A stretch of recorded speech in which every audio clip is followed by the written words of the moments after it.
First thing we're going to do here is we're going to sanitize our siphon pump. As you can see, we're pouring the sanitizer in there.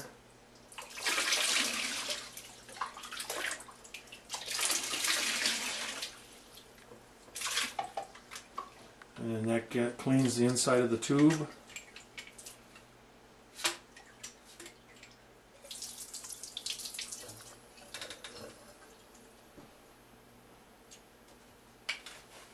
And use just plain old roll of napkins. And dry it all off. Doesn't matter if there's anything on the inside, that's not going to hurt your wine. I can't think of anything better to do than to bottle wine on a day like today. What we're going to do now is, part of the fun in bottling is sampling the wine. So now what we're going to do is we're going to use our thief here. Okay, pull it up. You can see how nice and red color that is. Okay, you can fill her up a little more. Works really slick. Okay, and we've got a glass right down here. We're going to pour it in. And you can see the little tip on the end of the thief. You just tip it at an angle. And then it drains right into the glass. Pull it up. See? Okay. Go. What we're going to do now is we're going to sample some of this nice wine that we processed 5 weeks ago. This is our Concord wine from our vines out here in Minnesota. As you can see probably behind me, it's snowing outside. Here's our 6.5 gallon carboy, which we've been sampling out of a little bit in the last couple of days to make sure it's ready. Here we have all of our bottles.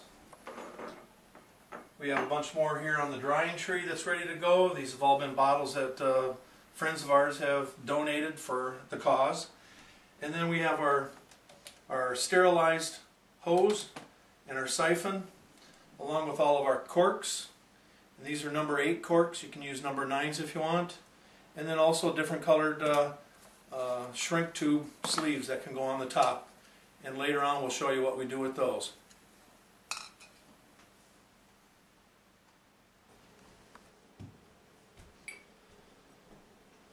So what we're going to do now is we're going to get ready to siphon using a siphon pump here.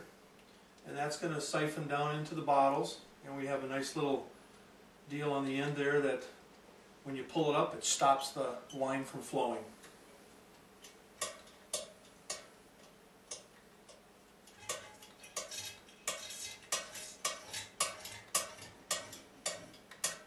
There she goes. As you can see, it flowing all the way down in there. It's filling the bottle up. It goes pretty quick.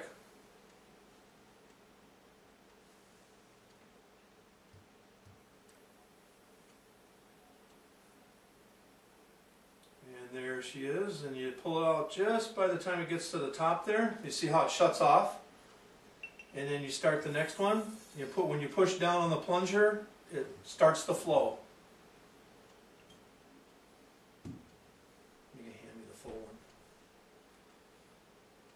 And then we start lining them up. And have a little on the side. Okay. We have a lot of bottles sitting here ready to go. And then on our drying tree, as you can see the color on this, very nice. Nice rose color. And this is all made from Concord grapes, which we harvested in September of 2009. As you can see here now, the carboy is emptied, and we've gotten down to right down to the bottom where it's just nothing but a sediment in there now. And you can see the sediment all over in the bottom. And really you don't want that in your wine bottle. So what we do is we label the last 2 bottles with a blue tape, and we drink those first. We don't put a label on them. That'll be our wine to drink tonight. And then here's all the bottles that we just did. It's 27 of them. And then the next task is getting ready to do the corks. and then we'll wash them all down, clean them, and then put the aluminum foil tops on. We'll show you that next. What I'm going to do now is I'm going to illustrate how easy it is to use this corking machine. You just take a bottle here, it's already full, press down on the base plate, take your cork, drop it in the hole. What it does is it compresses it and squeezes it. Press down again, and there you have it. Now you see the finished product of all the bottles bottled. Okay. And the leftovers.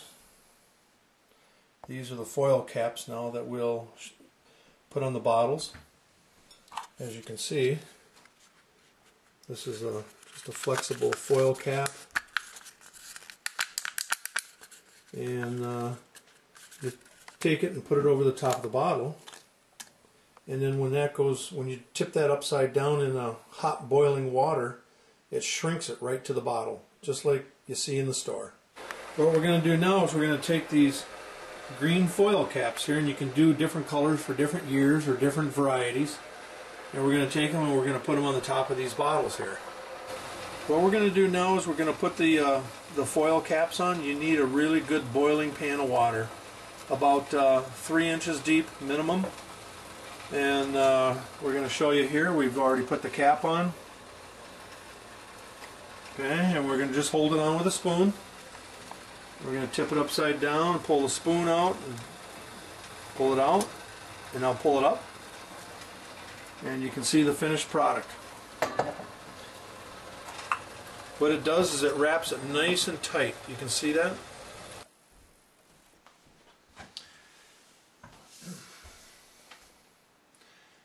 Now that we've finished bottling all of our wine, putting all the tops on, we're ready for the final step, and that's putting on your homemade labels.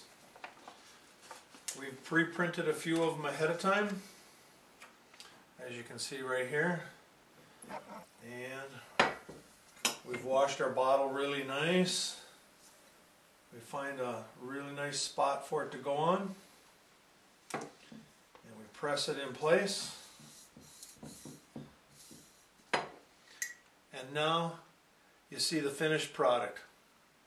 You can do the same thing with your wine, adding labels, putting the tops on. It looks like a bottle of wine that's bought in the store.